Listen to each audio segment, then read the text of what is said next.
মাথা উঁচিয়ে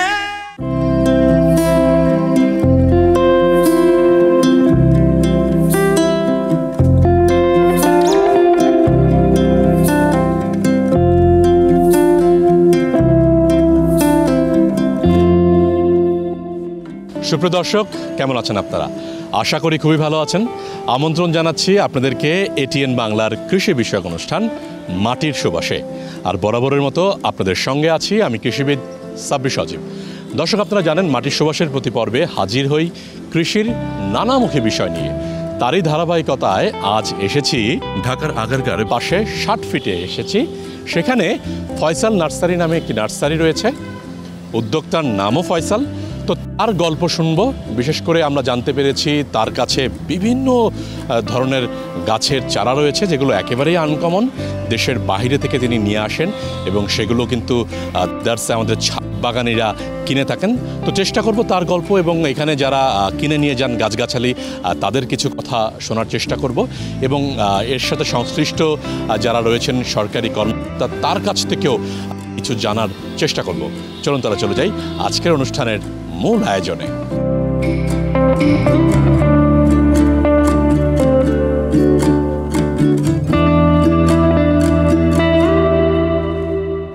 1989 সালে ফয়সাল নার্সারির যাত্রা শুরু হয়। বাবা তার ছেলে ফয়সালের নাম দিয়েই জাহাঙ্গীরনগর বিশ্ববিদ্যালয়ে প্রথম ছোট্ট পরিসরে শুরু করেন ফয়সাল নার্সারি। তারপর বাবা থেকে দায়িত্ব কাঁধে আসে ফয়সালের। 2023 ও 2024 সালে বৃক্ষমেলায় এই নার্সারি প্রথম পুরস্কার পায়। তারপর থেকে এর গতি যেন আরও বেড়ে যায়। যদিও বা নার্সারির এই উদ্যোক্তা বলছেন ইদানিংকালে বিক্রিটা একটু কমেছে। সুপ্রিয় দর্শক, এই মুহূর্তে আছি ফয়সাল নার্সারিতে। আমার পেছনে যে উঁচু বিল্ডিংটি দেখতে পাচ্ছেন সেটি হচ্ছে জিটিসিএল এর বিল্ডিং। তার অপোজিটেই হচ্ছে ফয়সাল নার্সারি, যেটি ঢাকার 60 ফিটে অবস্থিত। তো এই মুহূর্তে দেখতে পাচ্ছি ফয়সাল নার্সারির যিনি মালিক বা ওনার, তিনি আঙুর নিয়ে ব্যস্ত নাকি? এটা কি আঙুর ভাই? এটা হচ্ছে ভাই বাইকুনুর আঙ্গুর। বাইকুনুর? জি। কোন দেশে? এটা ভাইয়া আমাদের দেশে ইতালি থেকে এসেছিল। তো তারপর থেকে আমাদের দেশে আবহাওয়াতে আমরা দেখছি খুবই ভালো খাপ খেয়ে গেছে, খুবই সুন্দর ফল দিচ্ছে। আকারটা কেমন হয়? এখন তো দেখতে পাচ্ছি যে আকারের মানে আরো বড় হয় কি নাকি এই ম্যাচিউর? এটা ভাইয়া দেখতে পাচ্ছেন এখানে যদি দেখেন ভালো বড় সাইজ হচ্ছে এবং এটা বড় সাইজ হবে যদি আপনি ভিতর থেকে কিছু অপরিপক্ক ছোট ফল যদি ফেলে দেন তাহলে এটার ফলের সাইজটা আরও বেশি বড় হয়। আচ্ছা ফয়সাল ভাই, আঙুর নিয়ে তো কথা হইলো, তবে এই ফয়সাল নার্সারির শুরুর গল্পটা একটু বলেন যে কবে থেকে শুরু হইলো? এটা শুরু হয়েছে আসলে আমার মায়ের হাত ধরে। আমার বাবার আসলে জাহাঙ্গীরনগর বিশ্ববিদ্যালয়ে চাকরি করতো, সেই সুবাদে আমার মা যেহেতু ছোটো বয়সে চাকরি করতো, আমার মা মানে ঘরে বসে ওই দেখা যায় কিছু বরিশালের বোম্বাই মরিচ চারা করতো, তৈরি করতো। সেখান থেকে ওই বোম্বাই মরিচ দেখা যাচ্ছে এলাকার লোকজন নিয়ে যেত, সেখান থেকে শুরু টুকটাক করে। পরে আমার বাবা বোটানিক্যাল গার্ডেনে একটা ট্রেনিং করে, সেই সুবাদে আমার বাবা একটা ছোট্ট জায়গা নিয়ে জাহাঙ্গীরনগর বিশ্ববিদ্যালয় এমএস হল গেটের সামনে একটা ছোট্ট জায়গা নিয়ে একটা নার্সারি শুরু করে। সেই পথ চলায় আমি হচ্ছে দ্বিতীয় জেনারেশন। আমি দীর্ঘদিন প্রবাস করে এসে পরে আমি হাল ধরি। আপনার যাত্রা শুরু হলো এই নার্সারির সাথে কত সালে? 2018 সাল থেকে। 2018 সাল থেকে। তার আগ পর্যন্ত আপনার বাবাই দেখাশোনা করেন? আমার বাবাই দেখাশোনা করে। আচ্ছা, আমরা তো আঙুর দিয়ে শুরু করেছিলাম, তবে এই যে আপনার সামনে আম দেখতে পাচ্ছি, এটা কি জাতের আম এবং আপনার এখানে মানে এই নার্সারিতে কি কি প্রজাতির বা জাতের আম আছে? আমার এটা দেখতে পাচ্ছেন সেটা হচ্ছে রেড আইভরি বা চিয়াংমাই আম নামে পরিচিত। এছাড়া আমাদের কাছে প্রায় 150 থেকে 200 ভ্যারাইটির মতো আমের প্রজাতি রয়েছে, দেশি এবং বিদেশি। 35টি নতুন জাতের 12 মাসি আম চারা সংগ্রহ করেছি। তো ওগুলি পরীক্ষামূলকভাবে আছে, আশা করছি খুব দ্রুতই ওগুলি আমরা মার্কেটিং পর্যায়ে ছেড়ে দিতে পারবো। এছাড়া আরও বেশ কিছু 20টার মতো নতুন প্রজাতির আম গাছ আমরা ইনশাআল্লাহ দিতে পারবো মার্কেট। আচ্ছা ফয়সাল ভাই, এটা কি আপেল পেয়ারা নাকি কি? এটা ভাইয়া আপেল, আন্না আপেল নামে পরিচিত। আন্না আপেল না? এটা কোন দেশের? এটা ইন্ডিয়া থেকে ইম্পোর্টেড। ইন্ডিয়ান। তো আপেলের ক্ষেত্রে কি করছেন বা স্পেশাল কোনো যত্ন বা কিছু আছে কিনা? আপেলের ক্ষেত্রে যে জিনিসটা খেয়াল রাখতে সেটা হচ্ছে এর একটা ছত্রাকের একটা প্রাদুর্ভাব থাকে এই গাছে। একটা ছত্রাকনাশক আমরা সাজেস্ট করে থাকি মাসে অন্তত একবার ছত্রাকনাশক স্প্রে করার জন্য। আর প্রুনিংটা, এই গাছের ডালপালা কেটে দিতে হয় আমাদের শীতের আগে বা শীতের মাঝামাঝি সময় যদি আমরা ডালপালা কেটে দিই, শীতের পরে যখন নতুন ডালপালা চলে আসে তার সাথে ফুলটাও চলে আসে। এই গাছ ডরমেন্সি পিরিয়ডে চলে যায়, ঘুমে চলে যায় শীতকালে। শীতের পরে এই গাছ প্রাণবন্ত হয়ে ফুলে ফলে ভরে ওঠে। আপনারা দেখতে পাচ্ছেন এখানে ফলও আছে এবং এই আগায় এখানে কিন্তু প্রচুর ফুলও আছে। তো এই সময়টা কি 12 মাসই ধরে, যেহেতু ফুল আর ফল একসাথে? না, আসলে এটা 12 মাস বলা যায় না, যেহেতু ফল আসার পরে আবার একটা ফুল আসে, বাট এটা ফুলের টিকার পার্সেন্টেজটা খুব কম। অনেকেই বলে থাকতে পারে যে হয়তো 12 মাস, বাট আমি বলবো না, একবারই ফল হয়, দ্বিতীয়বার হলেও এটা অ্যাডভান্স, মানে একটু বেশি হয় আর কি ফল।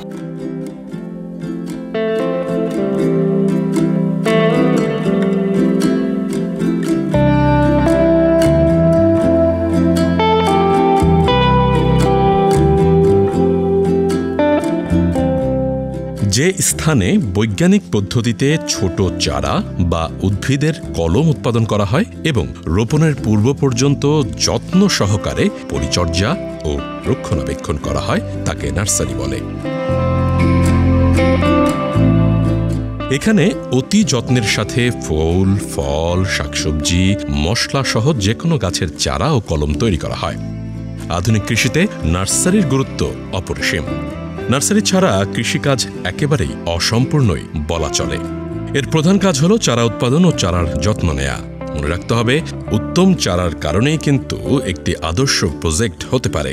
তবে প্রকৃতপক্ষে নার্সারিতে বীজ উৎপাদন, অঙ্গজ চারা উৎপাদন, বিভিন্ন রোপণ দ্রব্য সংগ্রহ ও সংরক্ষণ, জাত উৎপাদন, ক্ষণস্থায়ী গাছের ব্যবস্থাপনা, স্থায়ী গাছের ও বীজ উৎপাদনকারী মাতৃ গাছের সঠিক পরিচর্যা করা ইত্যাদি কর্মকাণ্ড করা হয়। এবারে আসি এই নার্সারি নিয়ে আরো বিস্তারিত কিছু তথ্যপাত্র নিয়ে। এটা কি জাতের আনার না ডালিম না কি এটা? ভাইয়া এটা হচ্ছে থাই আনার বলি আমরা। থাই আনার, জি। এটা যে বৈশিষ্ট্য, এটা হচ্ছে উপরেও লাল হয়, ভেতরে লাল হয়, বিচিটাও নরম হয়। আর আনার গাছটা যারা মানে ছাদ বাগানের জন্য আমি বলবো একটা খুব আদর্শ একটা ফল, কারণ এটা 12 মাসই ফল দিয়ে থাকে। হ্যাঁ, তো এটা আমি যে দর্শকরা দেখছেন তাদের আমি একটু কেটে দেখাবো, যদিও এখনো পরিপক্ক হয় নাই, এটা পরিপক্ক হতে আরো 1 মাস লাগবে। তারপর আমি একটু কেটে দেখাই, এটা যে ভেতরে লাল হয়, কারণ 12 মাসই তো এটা ধরতে থাকে নাকি? ওই যে ফুলও দেখতে পাচ্ছি নিচে, ওই যে পারলাম এই ফুল আছে এবং ফলটা এটা মোটামুটি ম্যাচুর হয়েছে, পুরোপুরি ম্যাচুর হয় না। এটা কেটে দেখাই। আচ্ছা, আমরা একটু কাটি তাহলে দেখি ভিতরে কি অবস্থা, দর্শকরাও দেখুক, কারণ এটা খুবই বেহেশতি ফল। বেহেশতের ফল এটা দেখতে পাচ্ছেন, এই যে লালচে একটু ভাব চলে আসছে, লালচে ভাব চলে আসছে। আর 1 মাস পর হলে এটা হলে গিয়ে পুরোপুরি খাওয়ার উপযোগ্য হয়ে যেত। এই যে লালচে একটা ভাব। আর ভাই যদি দেখেন বীজ নিয়ে একটু খেয়ে দেখি না, বীজগুলো একটা নরম হবে, মিষ্টতা চলে আসছে, বীজও নরম। হ্যাঁ, এটা রস প্রচুর রসালো হয়। কারণ কিছু কিছু উদ্যোক্তা তারা বলতেছে যে বীজটা অনেক মোটা হয়। ওটা কি জাতের? ওটা কি পাকিস্তানি নাকি? ওটা ভাইয়া হচ্ছে বীজ মোটা আমাদের মাটির কারণে না, এটা মাটির কারণে। আমাদের পুরনো যে জাতগুলো ছিল আগের, আমাদের দেশি ডালিম যেটা, সেটা বীজগুলি মোটা হয় এবং একটু টক টক ভাব থাকে। বাট এগুলো হচ্ছে একদম বিদেশি বাণিজ্যিক জাত, আমাদের দেশে মাশাআল্লাহ খুব ভালো ফল দিচ্ছে।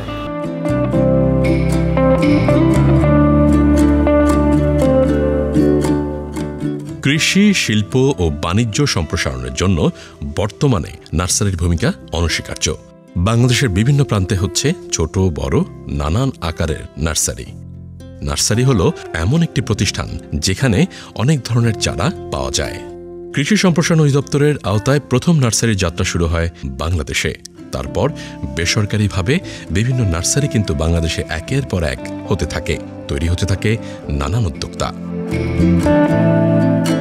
বাজারে তো এখন লিচু প্রায় লাল লাল এবং বিক্রিও শুরু হয়েছে আরো 7 দিন 10 দিন ধরে। তো আপনার এই গাছে লিচু এত ছোট ছোট কেন? ভাইয়া ওই বাজারে যে লিচুগুলি পাওয়া যায় সেই লিচু আর এই লিচুর জাতটা এক না। এটা কি জাতের তাহলে? এটা হচ্ছে আমরা বলি চাকাপাত লিচু, থাইল্যান্ডে অনেকে এটাকে কিং লিচু বলে, বাট আমরা ধরে নিলাম এটা চাকাপাত লিচু। এবার এই যে বৈশিষ্ট্য সেটা হচ্ছে এটা বাজারে যত লিচু পেকে যখন নাই হয়ে যাবে তখন এই লিচুটা কিন্তু আমাদের দেশে রং আসতে শুরু করে, পাকতে শুরু করে এবং এর সাইজ লেট ভ্যারাইটি আমরা বলতে পারি, সবচেয়ে লেট ভ্যারাইটি। এবং এর বিচির সাইজটা অনেক ছোট হয়, রসালো এবং এর যে সাইজ খুব ভালো। আমাদের যে মুজাফফরি বা চায়না থ্রি লিচুগুলো আছে ওর থেকেও বড় আকারে, ওর থেকেও বড় হবে। আমরা যদি ছাদ বাগানে চায়না থ্রি, মুম্বাই বা মুজাফফর লিচু রোপণ করি সেই ক্ষেত্রে কিন্তু প্রতি বছর ফল আসার গ্যারান্টি দেওয়া যাবে না, কখনোই হবে না।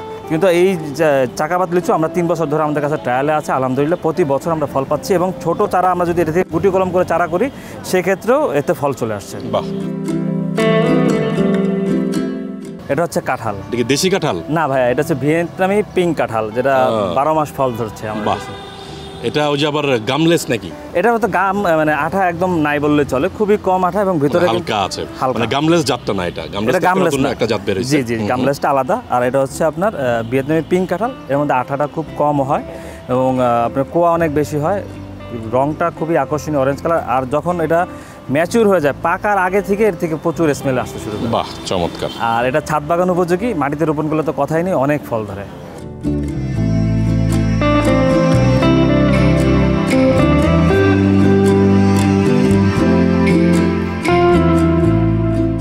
বাংলাদেশ কৃষি সম্প্রসারণ অধিদপ্তরের নিবন্ধনকৃত নার্সারির সংখ্যা প্রায় 18,000-এরও বেশি। বাংলাদেশে 73টি হর্টিকালচার সেন্টারের মাধ্যমে দেশের বিভিন্ন জায়গায় বিভিন্ন ধরনের নার্সারির চারা বিক্রি করা হয়। তবে বেসরকারি খাতে এ সকল উদ্যোক্তা তৈরি করছেন নানান জাতের এবং বিদেশি জাতের গাছপালাগুলো।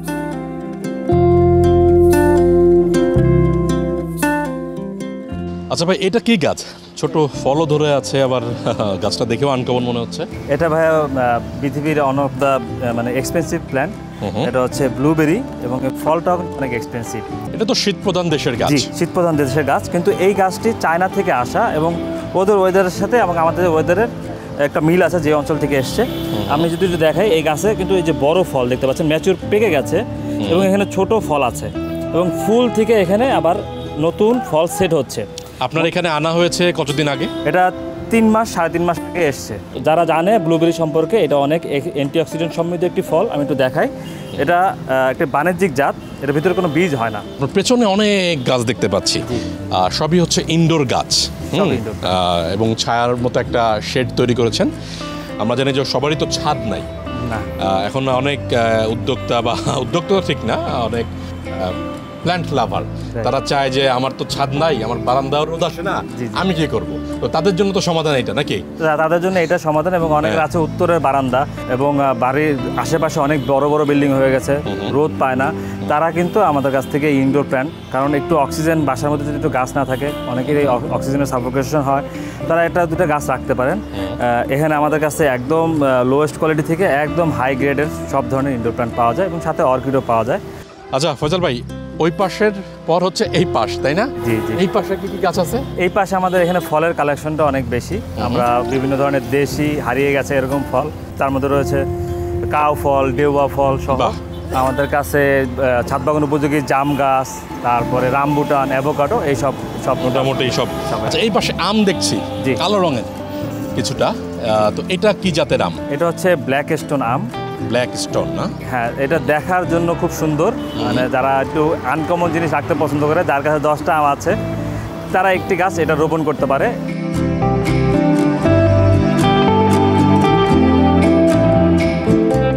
দূর দূরান্ত থেকে বৃক্ষ প্রেমীরা আসছেন নার্সারিতে, কিনছেন গাছ। সুপ্রিয় দর্শক, এই মুহূর্তে কথা বলবো ফয়সাল নার্সারিতে আসা একজন কাস্টমারের সাথে। তো কি নাম ভাই আপনার? মোহাম্মদ মামুন সরকার। আপনি কোথা থেকে এসেছেন? আমি যাত্রাবাড়ি কোনাপাড়া থেকে। যাত্রাবাড়ি থেকে চলে আসছেন একেবারে 60 ফিটে, আগারগার 60 ফিট। তো আজকে কি কি গাছ কিনবেন বা কিনলেন? আজকে এখান থেকে আপনার যে রঙ্গন, তারপর আপেল, তারপর থাই জাম্বুরা, আর সাথে আঙ্গুর নিতে চাইছিলাম, এগুলি কিনবো আর কি। ছাদ বাগান করে কেমন লাগে আসলে? ছাদ বাগান করে আমার অনেক ভালো লাগে, কারণ হইলো প্রত্যেক দিন সকালে যে 1-2 ঘন্টা সময় দিই আমি, আমার অনেক মানে মাইন্ড ফ্রেশ। আর অন্যদিক হইলো বেসিক্যালি আমি এইবার টমেটো সিজন যেটা গেল, আমি এখন পর্যন্ত টমেটো কিনি নাই। গাছ বেশি না, মনে 10-12টা গাছ ছিল, মানে নিয়ার অ্যাবাউট প্রায় 60 কেজির মতো আমি টমেটো পেয়েছি। আমার বিল্ডিংয়ে যারা ছিল আমি সবাইকে টমেটো দিয়েছি এবং নিজের এখন পর্যন্ত মানে যেটা রিজার্ভ রেখেছি ফ্রিজে, এটা বের করে খাচ্ছি। এখন পর্যন্ত আমি টমেটো কিনি নাই। আর হ্যাঁ, আরও কয়েক মাস চলবে। পাশাপাশি আরও অনেক সবজি আছে। এখন সবজি করতেছি আপনার, যেমন করলা আছে, তারপর জালি কুমড়া আছে, তারপর কহি আছে, তারপর পাশাপাশি ভেন্ডি। এগুলি আমার মোটামুটি আমার চাহিদা হয়ে যায়, আমাদের পারিবারিক যেটা লাগে। মানে মাঝে মাঝে সবজি কিনি, কিন্তু বাকিটা আনুষঙ্গিক আমার।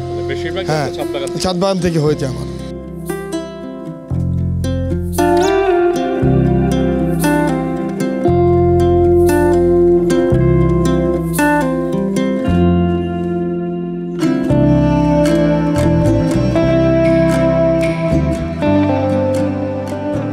বৃক্ষপ্রেমীরা বেশিরভাগই কিন্তু মহিলা হয়। চলুন শুনি তার মুখ থেকেই। গাছ হলো বেশি পানি পছন্দ করে না কোনোভাবেই। আপনি যদি একটা গাছে পানি জমে থাকে কখনোই গাছটা আপনি বাঁচাতে পারবেন না। যেই ছাদটাতে পানি থাকবে স্যাঁতসেঁতে থাকবে ওখানে আপনি কখনোই ভালো গাছ হবে না। যে বলে যে ছাদে বাগান করার কারণে, আমার কাছে মনে হয় বাগানের জন্য গেলে আরও ছাদটা বেশি পরিষ্কার থাকে। যেখানে আপনার আগাছা হইতো ঘাস হইতো ওটা কখনোই সম্ভব না, কারণ আপনার তো বাগান করবেন মানে আপনি বাগানটা পরিষ্কার রাখতে হবে পোকা মাকড় সব কিছু থেকে। এই দিক থেকে তো আমার কাছে কখনোই মনে হয় না। আমাদের দেশে এখন গাছ লাগানোর বেশ চমৎকার একটি প্রতিযোগিতা চলছে। সত্যিই এই প্রতিযোগিতা চলা উচিত। যদিও বা কেউ কেউ আবার গাছ কাটার প্রতিযোগিতাও করছেন। যেভাবে আমাদের জলবায়ু পরিবর্তনজনিত কারণে বারবার ক্ষতিগ্রস্ত হচ্ছে আমাদের দেশ, বিশেষ করে উপকূল এলাকার মানুষ সবচেয়ে বেশি ঝুঁকির মধ্যে আছেন। এসব এলাকায় নারিকেল চাষ সবচেয়ে ভালো বেশি হয়, তাই ওই সকল অঞ্চলে সেই গাছ লাগাতে হবে। মনে রাখতে হবে কোন এলাকায় কোন ধরনের গাছ ভালো হয়, সেই এলাকায় সেই ধরনের গাছ লাগাতে হবে।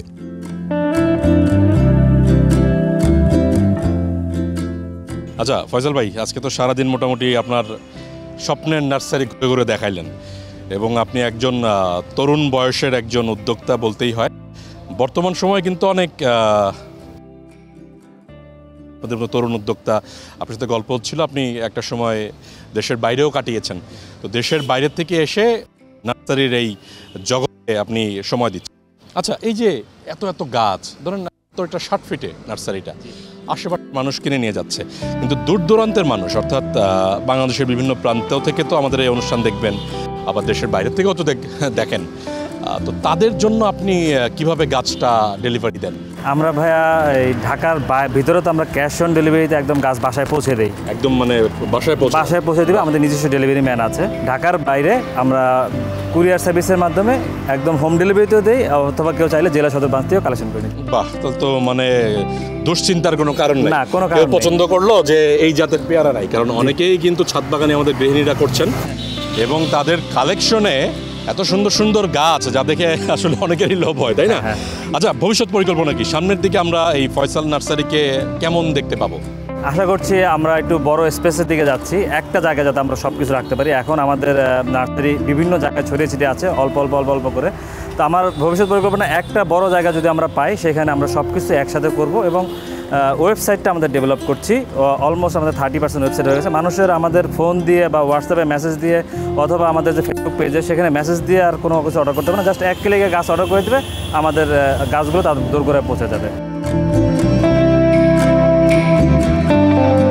এভাবেই বাংলাদেশের বিভিন্ন প্রান্তে নানান আকারের নার্সারি রয়েছে। ঢাকার আগারগাঁর বিএমপি বাজারের ঠিক পাশেই 60 ফিটের একেবারে জিটিসিএল এর বিপরীতেই এই ছোট্ট নার্সারিতেও রয়েছে নানান ধরনের গাছ। সত্যি অনেকেই কিন্তু আজ এমন গাছ দেখলেন যে গাছ আগে কখনো দেখেননি। তাই আসুন বসে না থেকে অল্প কিছু পুঁজি দিয়ে নার্সারি ব্যবসা শুরু করি, নিজে স্বাবলম্বী হই এবং দেশকেও সামনের দিকে নিয়ে যাই।